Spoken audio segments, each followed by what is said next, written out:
हमारे Ashoka film studio music channel को subscribe करें।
मल्ला देख थसते मुचले मुस्का के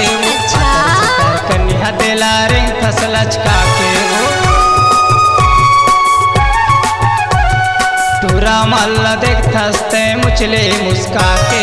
पातर सितर कन्या दिला रिंग थस लचका के डोकरा के दिल में घलो कर दे हंस धमाका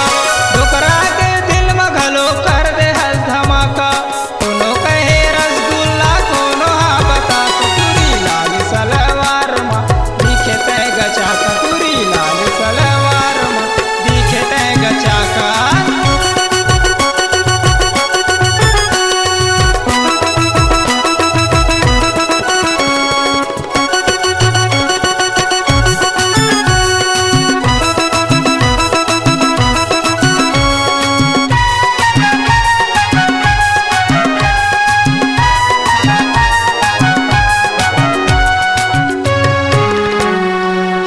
सही आँखी तोरे फुले फुले गाल के चूमे बरसबे है बेहाल वो हिरनी सही आँखी तोरे फुले फुले गाल वो ओटार के चूमे बरसबे है बेहाल